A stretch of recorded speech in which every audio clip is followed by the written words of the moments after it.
This video is about meeting the High Priestess as being maybe the most important card in the tarot. Okay, that felt pretentious as hell. I'm not gonna lie. I was going for the kind of dark academia. I'm drinking my butterfly cup. Teacher from Hogwarts. So let's pretend that worked. And I've put my glasses on, I've got my notes out, and I want to talk to you. I want to talk to everyone, all the people I possibly can, about just how much studying the tarot can change you and how it can really just create an internal shift so that binaries at war in your head just neatly resolve themselves. We're in a moment of time where everything seems to be happening at once. There's a culture war going on, largely between left and right, and that's not anything new, but it seems to be intensifying and becoming maddening. And there seems to be this constant pressure to pick a side. I'm going to call the way things are the culture. And I'm going to be referring to general scientific materialist reality in 2024 as the culture.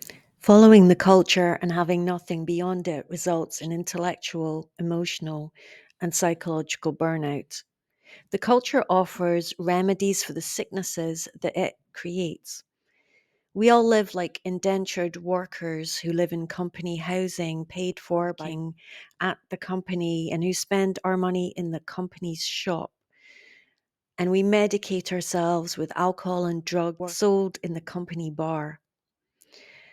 Our addictions are seen to by company doctors and shrinks that we must also pay for, and there's nothing outside of the company. Those lucid enough to see the system for what it is strangle their own voices to stay safe or are silenced and censored by the culture's media. Some gets through, but as Guy Debord says in Society of the Spectacle, everything will be commodified. The spectacle is a stage at which the commodity has succeeded in totally colonized social life. Whether we have capitalism and commodification or we have Marxism, the reality is that there is no value than material. There is no value other than what is attributed by the human mind. That means that gaining control of the culture is the power game for everyone. And life is a power struggle. Power is gained by social capital and the dominance of ideas. But there is something beyond that. There is something beyond the formative claiming of ideas.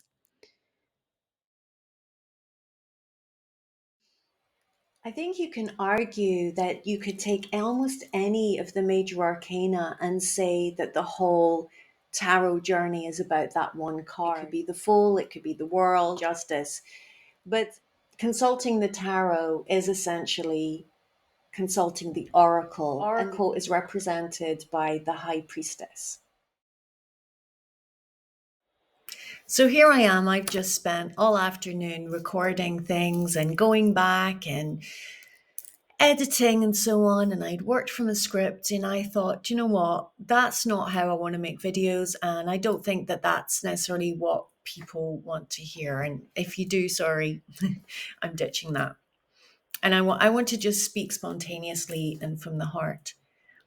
The High Priestess represents the idea of an oracle. And there's so much attached to that. To consult an oracle is to put something beyond your conscious mind. And it's to suggest that there is some kind of collective unconscious that other people can access on your behalf.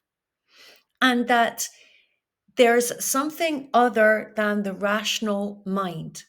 There's another kind of human apprehension intuition, knowledge that is equally valuable. And that it might be cryptic and frustrating and tricky and difficult to evaluate because there's a whole realm of human life which just isn't quantifiable, which is the scientific project. In the High Priestess, there's so much wisdom encoded. There is the suggestion that there's a certain amount of predestination or fate, that there are certain timelines that can be predicted with great accuracy. And there's this wonderful image in a book called The Magic of Runes, I think I'm right, in which the author speaks about how the Norse viewed reality and the web of weird, which was also a concept held by the early Britons. And your free will was your ability to maneuver within this sort of giant 3-dimensional or even 4 or 5-dimensional spider's web. And all these different timelines came to you from your ancestry, so your culture. So I'll give a few examples to make this clear. In your family, perhaps there is a history of high literacy and musicality, or of alcoholism and poor choices, or a combination of all of those. And you will inherit certain tendencies that, if you remain unconscious, and perhaps even if you remain conscious, will be expressed. Next, you're put into also a larger context, the context of your tribe, your city, your people, your nation, and you are subject to the fate, a collective fate as well. If your country goes to war, you can't opt out of that. You will in some way partake of that collective fate.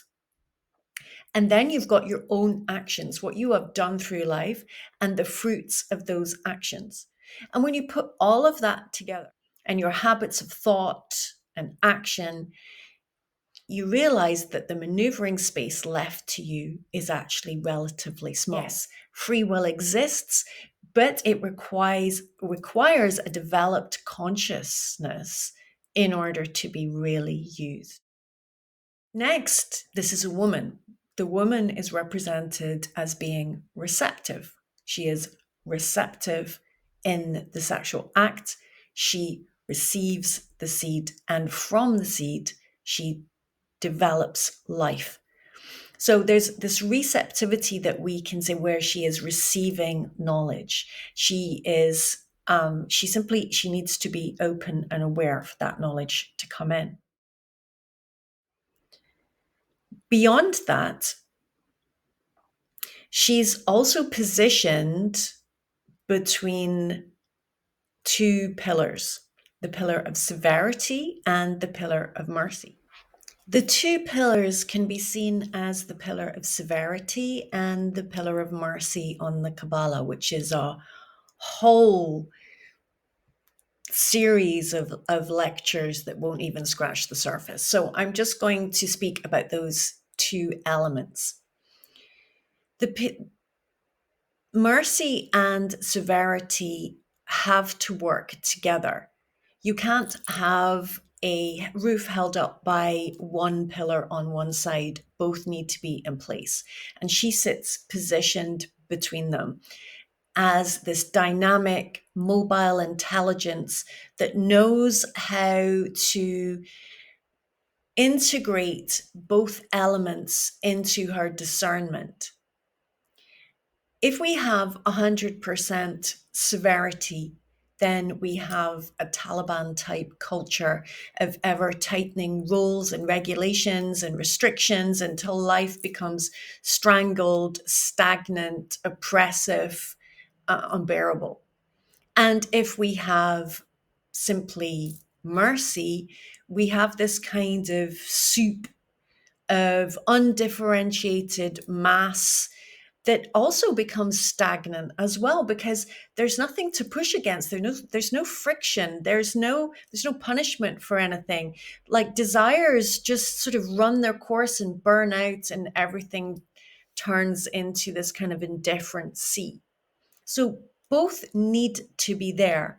We need tension and release, and understanding when to do what is wisdom, and she represents wisdom.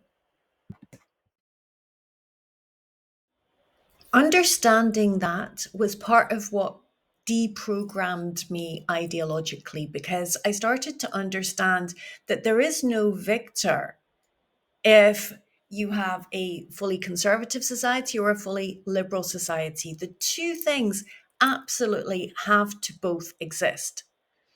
And the empire is to become the empire. In the yin yang symbol, it's a dynamic thing in which the darkness can never consume the light, and the light can never consume the darkness. And if you only you simply have to have pairs of opposites as soon as you start to understand natural law, and you have to accept that they both exist. And doing that really clears your mind of so much tension.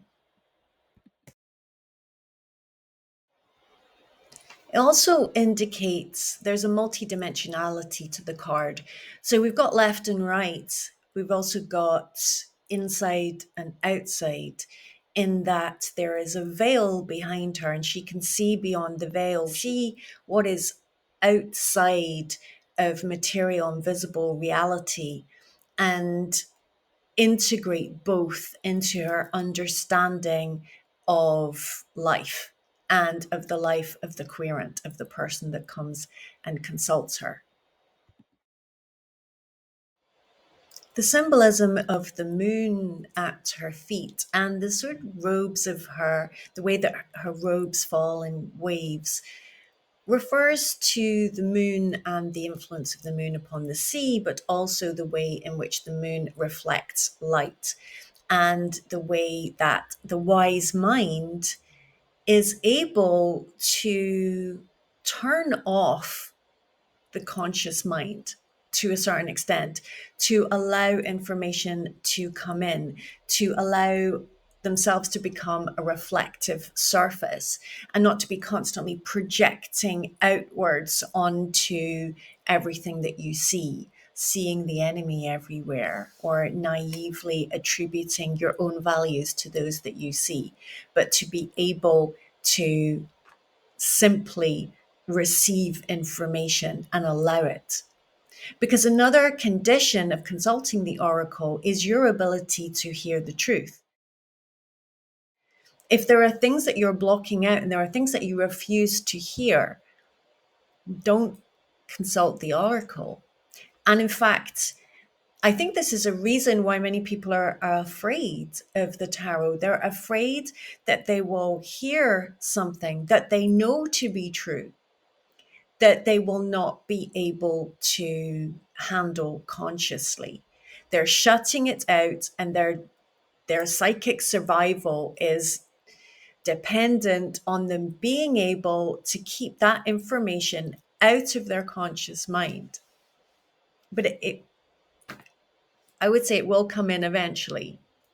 But that said, nobody should ever be cajoled into having a tarot reading that they don't want to have.